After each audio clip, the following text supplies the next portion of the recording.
랄리맘닷컴의 후원으로 제작되는 8월 3일 미주노래 월가 뉴스는 미국 주식시장 방금 끝난 간단하게 정리해 드림으로 시작하도록 하겠습니다. 자, 모처럼 굉장히 좋은 푸른 산은 아름다구나 의 그린으로 끝난 하루였습니다. 오늘 마지막까지 정말 쫄깃했습니다. 요 티커 중에 QNRX라는 종목 모처럼 숏스퀴즈가 나가지고요. 와, 지금 막판에 좀 흘러내렸지만 제가 막판에 이거 보고 있었거든요. 들어가진 않았습니다. 늦었어요. 거의 드와게 500%를 연상케 하는 뭐 엄청난, 이야, 이 맛에 미국 주식을 하는. 저는 못 들어갔습니다. 왜냐하면 오늘 제가 오전에 올린 STMMF 영상 보셨지만 안 친다고 약속을 했기 때문에. 근데 정말 손이 근질근질 해가지고 참느라 힘들었습니다. 참 힘든 것 같습니다. 자, 오늘은 모처럼 굉장히 기분 좋은 상승으로 마무리가 되었습니다. 다우는 플러스 1.29, 나스닥 플러스 2.59, S&P 500 플러스 1.56. 딱 보시면 유가주는 빨간색. 오늘 오페크가 또 뒤통수를 쳤죠. 그 다음에 팡 주식. 자, 오늘은 애플이 진두지휘를 하고 메타가 뒤를 따르고 아마존, 구글, 마소, 테슬라, 엔비디아까지 아주 그냥 함께 시장을 이끈 하루였네요. 그럼 오늘 시장 왜 이렇게 올랐을까요? 첫 번째는 낸시 펠로시 우리 할머님께서 무사히 대만을 떠나셨습니다. 이제 한국 가시거든요. 아무 일 없었던 것이 가장 큰 이슈였고요. 생각을 한번 해보세요. 진짜 무섭긴 하셨나 보지. 돌아갔다 그러잖아요. 직항이 아니라 항로를 이게 돌아갔대잖아요. 이렇게 3시간 가량 이렇게. 그렇죠? 그리고 오키나와에서 미국 전투기도 떴대잖아요. 중국 전투기도 뜨고 같이 여차하면 붙을 뻔했던 거죠. 하긴 미국의 넘버 3인데 갑자기 넘버 3 하니까 송강호의 주연의 넘버 3. 너 넘버 2야? 나 넘버 3야. 그게 또 생각이 나는데. 자, 오늘 상승은 일단 낸시 펠로시 우리 할머님의 무사 대만 마무리 플러스 실적이 굉장히 좋았고요. 공개된 경제지표도 오늘 한몫했습니다. 일단 한번 쫙 훑어드리면 종목별로는 기술주와 소비재주를 중심으로 강세가 나타났는데요. 페이팔, 와, 참 대박이었습니다. 9.25%. 자사주 매입과 실적도 좋았죠. 어저께 실적 발표했는데, 와, 페이팔 참 그동안 몇 달 동안 그렇게 흘러내리더니, 그쵸? 참 페이팔. 자, 두 번째는 테슬라 2.27, 애플 3.82, 메타 5.37, 마소 2.78, 엔비디아 1.98 등 대표적인 기술주들이 일제히 올랐고요. 그 다음에 모더나는 오늘 시작하기 전에 발표됐던 모더나는 16%까지 치솟았습니다. 와. CBS 헬스 역시 실적 공개후 6.30% 뛰었고요. 우와. 언더아머는 시장의 예상을 웃도는 매출로 2.55% 상승 마감했습니다. 망했다. 언더아머 쇼 쳤는데. 모의 투자로요. 실제 쇼는 아니고. 야, 참, 아니, 나이키가 그 정도로 힘들었는데 어떻게 언더아머가, 참 주식 어려워요. 그쵸? 정말 어렵습니다. 근데 이게 지금 녹음이 되고 있는 건가요? 죄송합니다. 녹음이 되고 있는 거였습니다. 자, 오늘 투자자들은 경제지표도 굉장히 좋았거든요. 기업 실적, 연준의 관계자 발언 등을 주시했는데요. 일단 미국 공급관리협회 ISM에서 발표한 7월에 비제조업 구매관리자 지수, 일명 PMI가 56.7로 나왔습니다. 지난달에 55.3보다 상승했는데 이는 시장의 예상을 웃도는 서비스 지표 개선이죠. 이날 시장 전반의 투자 심리 회복에 많은 영향을 미쳤고요. CNBC는요. 서비스 PMI의 깜짝 개선이 미국이 이미 경기 침체에 빠졌다는 우려를 버리고 투자자들로 하여금 급락한 기술주로 다시 몰아넣었다고 분위기를 전했습니다. 와, 뭐 하루는 올라가고 하루는 내려가고 정신이 하나도 없네. 자, ISM 비제조업 PMI 하위 지수인 신규 수주와 고용이 모두 증가세를 나타내며 그간 시장을 지배했던 경기 둔화 또는 경기 침체 우려도 완화됐습니다. 6월 내구재, 제조 관련 데이터도 예상보다 양호했고요. 같은 날 S&P 글로벌이 발표한 7월 서비스 PMI 확정치는 47.3으로 나왔습니다. 50을 밑돌았지만 예상치가 47이었거든요. 0.3 좋게 나와서. 좀 전에도 말씀드렸듯이 아울러 모더나, CBS 헬스, 페이팔, 언더아머 등 이날 실적 발표한 기업들이 굉장히 좋아서 시장의 상승을 계속해서 이끌었습니다. 자, 어닝 시즌이 계속되면서 투자자들은 약세장 가운데 랠리가 아닌 새로운 강세장을 위한 회복이 가능할 수 있다는 희망을 갖게 됐다고 미주노래 하는 얘기가 아니라 CNBC가 말했습니다. 자, 낙관적인 경제 데이터는 이날 뉴욕 채권 시장에서 10년 만기 국채 금리를 끌어올렸습니다. 10년물 금리는 2.7%까지 올랐고요. 다만 통화 정책에 민감한 2년물은 3% 선을 유지하면서 10년물 금리를 웃돌았습니다. 이러한 금리 역전 현상은 통상 경기 침체의 전조 현상으로 평가됩니다. 그러니까 우리가 아직 오늘 시장이 올랐다고 해서 여러분 보이십니까? 다우는 오늘 끝날 때 이게 뭐죠? 무섭네. 이게 뭐죠 도대체? 한번 볼까요? 저 밑에 꼬리의 정체는 뭡니까? 저희 집에 온 도롱뇽인가요? 무슨 말이냐고요? 제가 지금 저희 뒷마당에서 저희 집을 방문한 도롱뇽을 함께 살기로 결정을 했는데 이름을 지었습니다. 용용이로, 용용이. 다우가 이렇게 마무리가 됐구나. 자, 이렇게 화면 보시면 다우지수 1분 봉 차트거든요. 자, 막판에 이렇게 이것 때문에 지금 저 꼬리가 생겼네요. 아셨죠? 오케이. 하나까지 챙기는 미주놀. 그 다음에 나스닥과 S&P 500도 마지막에 좀 내리는 모습 보여줬죠. 그러니까 불안 심리 때문에 매도 물량이 나왔다라고 보시면 됩니다. 자, 달러도 상승했고요. 유가는 하락했습니다. 유가에 대한 이야기는 이따 다시 한번 별도로 전해드리도록 하겠습니다. 자, 일단 낸시 펠로시 대만 방문에 일단은 조금 불똥이 튀는 기업이 있습니다. 여러분 어디냐면 바로 요 기업입니다. 여러분 요거 보이십니까? 그러니까 차이나 리스크죠. 애플하고 테슬라. 얘는 어쩌냐. 이거 제 얘기가 아니라 SBS에서 전하는 얘기인데 좀 들어볼까요? 경제 후폭풍이 좀 일단 예상이 되는데 현지 시간 2일 CNBC는 마크 리우 TSMC 대만에 있는 반도체 기업이죠. 회장의 발언을 인용해서 중국이 대만을 침공하게 되면 칩 생산이 불가능해지고 애플이 제품 생산에 타격을 입을 것이라고 말했습니다. 미중 갈등의 발화점이 대만이기 때문에 TSMC에서 반도체를 공급받는 애플로서는 머리가 아플 수밖에 없죠. 최악의 상황은 기후로 끝날 수도 있지만 끝나야 되겠죠. 미중 관계 악화가 애플에게는 달갑지 않은 소식입니다. 애플뿐만 아니라 중국의 공장을 두고 있는 중국의 시장을 두고 있는 기업들에게는 최대 리스크죠. 자, 2분기 실적만 봐도 중국은 애플의 전체 매출 가운데 17.6%를 차지하는 세 번째로 큰 시장입니다. 과거 사례에서도 나타났듯이 중국 정부 차원에서 미국 제품에 대한 불매운동을 부추긴다면 애플도 충격을 피해갈 수 없을 것. 기억나십니까? 작년에 나이키, 그렇죠? 또 다음 달에 여러분 새로운 아이폰 출시를 앞두고 있잖아요. 애플. 저는 이번에 꼭 바꾸겠습니다. 애플은 또 거의 모든 아이폰을 중국에서 제조하고 있지요. 테슬라도 좀 비슷합니다. 중국의 노골적인 반미 감정의 불매운동이 나타날 수가 있고요. BYD를 비롯해서 니오, 샤오펑, 리오토의 중국 전기차들, 그리고 지난번에 시진핑 해서 회의하는데 얼토당토 않게 테슬라, 도청, 감청, 스파이로트 한다고 테슬라 차례 못 들어오게 하는 참.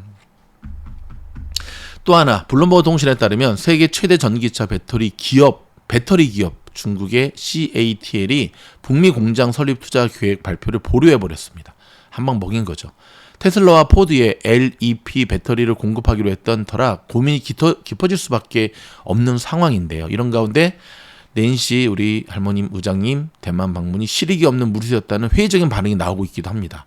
가가지고 일단 정치적인 인권에 대한 얘기를 굉장히 많이 하셨는데 실익이 없지는 않지요. 바이든이 괜히 대한민국 왔겠습니까? 네, 삼성 반도체 공장 둘러보러 온 거고 지금 반도체가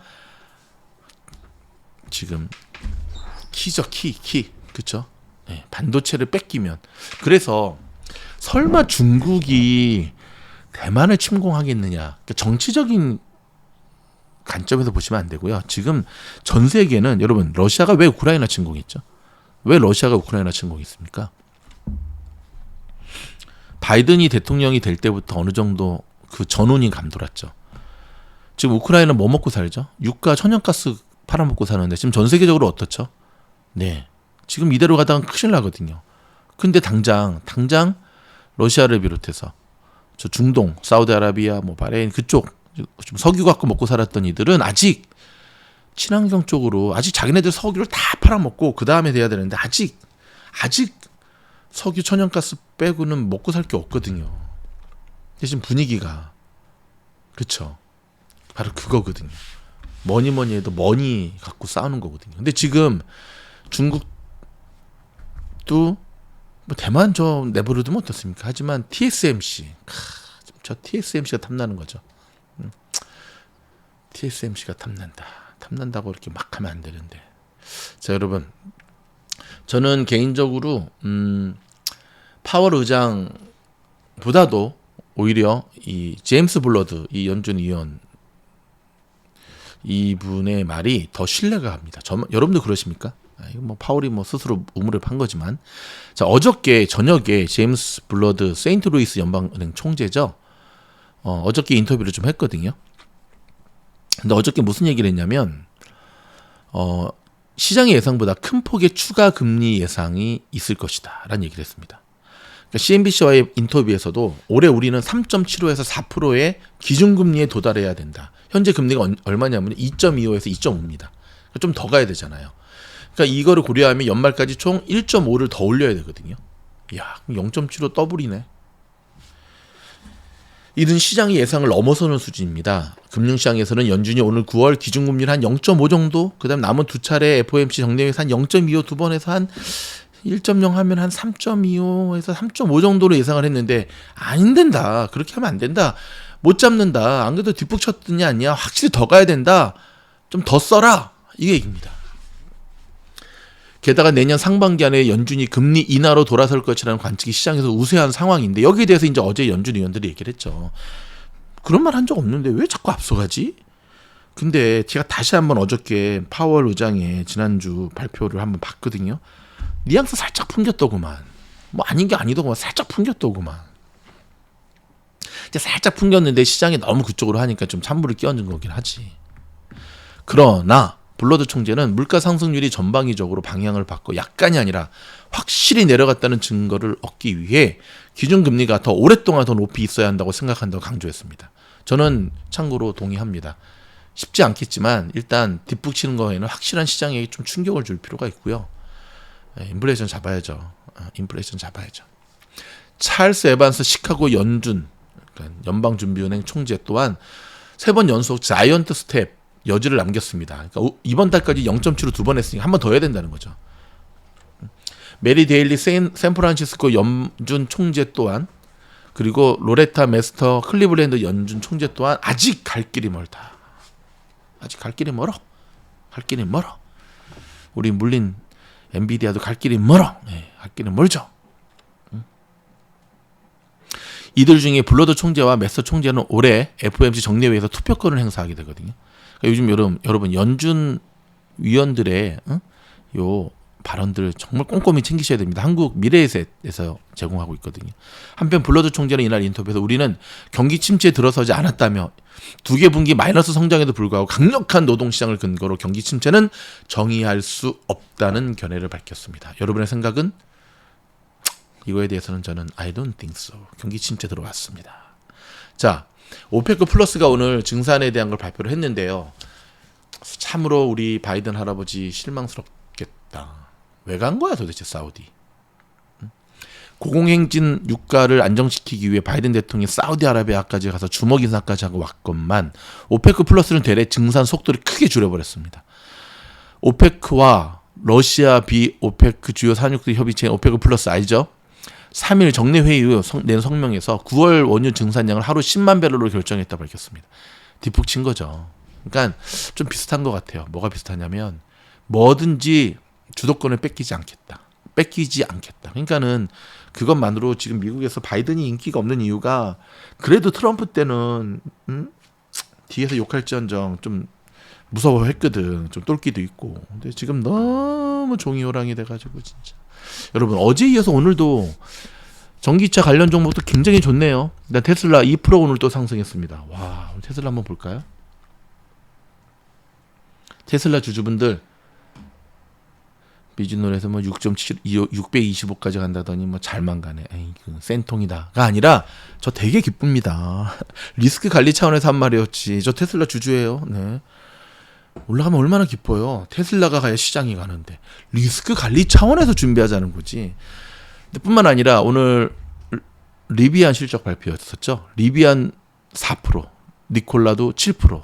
와, 근데 저는 다른 건 몰라도 니콜라가 가는 거는 이건 좀 마음에 안 들어요. 여러분 마음에 드세요? 니콜라는 아니지 않나? 어떻게 니콜라가 갈 수 있죠? 니콜라는 아니죠. 모더나도 16% 폭등. 모더나까지는 오케이. 우리가 얼마나 많이 맞춰줬습니까? 그렇죠? 근데 이 정도까지 잘 나오리라고는 상상을 못했죠. 자, 아마존 소식 전해드릴까요? 아마존이 온라인 광고 시장에서 약진하는 통계가 나왔네요. 와우, 구글 메타 큰일 났네. CNBC 보도에 따르면요, 시장 조사업체 인사이더 인텔리전스에 따르면 지난해 온라인 광고 시장에서 아마존의 시장 점유율이 14.6%로 3위에 그쳤는데요. 1위가 누군지 아십니까? 구글 24.6%, 페이스북은 2위 24.1%.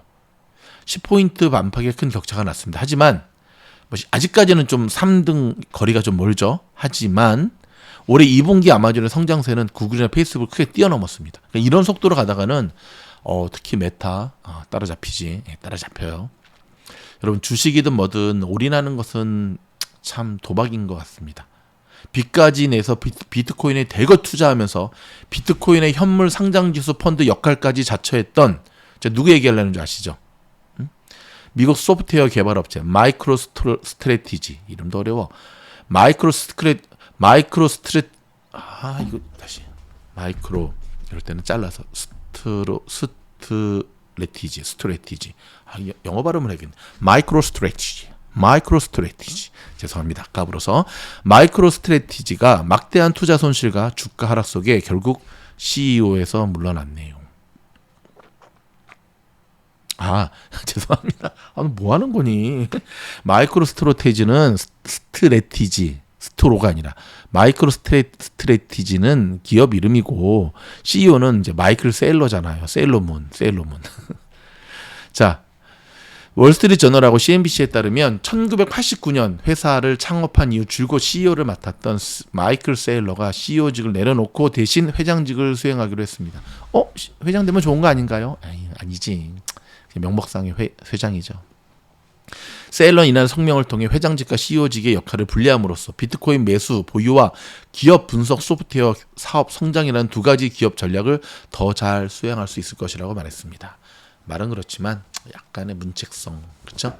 이어 자신은 회장으로서 비트코인 매수 전략에 더 집중하고 후임 CEO가 전반적인 기업 운영을 관리할 예정이라고 밝혔습니다. 마이크로 스트래티지는 2년 전부터 비트코인을 대차 대조표에 포함시키었으며 비트코인 매수에 무려 40억 달러, 한국 돈으로 5조 2천억 원 가까이 지출했습니다. 이 업체의 본업은 기업용 소프트웨어, 클라우드 기반 서비스지만 셀러는 자신들이 미국 내 유일한 비트코인 현물 ETF 역할도 하고 있다고 공공연히 말해왔는데요. 미국의 증권당국이 비트코인의 미래 가격 전망치에 기반한 ETF만을 허용하는 가운데 비트코인 보유량이 많은 마이크로 스트래티지 주식이 현물 ETF 역할을 한다는 거였죠. 세일러는 4월 설사 현물 ETF가 있다 해도 이는 1% 수수료를 내야 하고 레버리지 투자도 안 될 것이라면서 우리는 현금 흐름을 창출하는 소프트웨어 업체로 현금 흐름을 비트코인으로 바꿀 수 있다고 말하기도 했습니다. 이 업체의 비트코인 평균 매수 단가 얼마인지 궁금하시죠? 놀라지 마십시오. 3700달러. 근데 지금 얼마죠? 비트코인의 가격은 지난해 11월 사상 최고가인 68,990달러를 찍은 뒤 올해 한때 2만 달러 아래까지 떨어졌다 현재 23,000에서 왔다 갔다 하니까 얼마나 많이 손해본 겁니까? 자, 이 마이크로 스트래티지는 회사 부채를 끌어다가 비트코인을 매수했고요. 3월 비트코인 추가 매수를 위해 비트코인 보유분을 담보로 약 2억 달러를 빌리기도 했습니다. 올해 들어 비트코인 가격이 51% 빠진 가운데 마이크로 스트래티지 주가도 48%나 떨어지는 상태입니다. 참, 그러니까 뭐 그냥 패스하겠습니다. 얼마나 속이 아프시겠습니까? 자, 광고 듣고 돌아와서 뭔가를 하려다가 뭐 오늘 뭐 광고를 그렇게 합니까? 그냥 클래스 계속 나갔으니까 클래스. 그다음에 오늘 여러분 S 매매법 유료 영상인데요. 제가 오늘 오픈 영상으로 남겨드렸어요. 그 이유는 뭐 꼭 유료 아니어도 멤버십 아니어도 꼭 여러분과 나누고 싶은 이야기가 있었거든요. 그거 오늘 또 단타 치시잖아요. 꿀팁이니까 제가 그거 한번 들어보시고요. 좀 더 깊이 있는 통찰력. 그러니까 제가 다시 한번 말씀드리지만 저는 그런 것 같아요. 오늘 광고 끝났어요. 뭐가 끝나냐면 뭐가 그러냐면 제가 보시면 미즈놀이 올린 영상들을 보면 굉장히 리스크 관리 차원의 영상들을 많이 올리죠. 제목만 해도. 그렇죠? 그렇죠? 굉장히 조심하라 이거죠. 여러분 조심해서 나쁠 거 없잖아요. 근데 여러분들이 조금 생각을 잘못하시는 것 같아. 예를 들어서 어저께 제가 테슬라 영상 진짜 새벽에 올려드렸잖아요.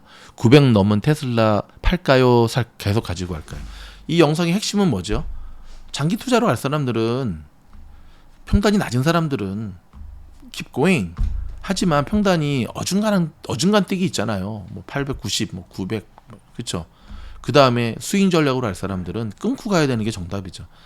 그랬더니 또 말귀를 못 알아듣고 테슬라야 남은 호재가 얼마나 많은데 뭐 사이버 트럭부터 시작해가지고 뭐 네가 뭘 아냐, 네가 테슬라를 아니야 하면서 싫어요를 얼마나 눌러줬는지 참말로.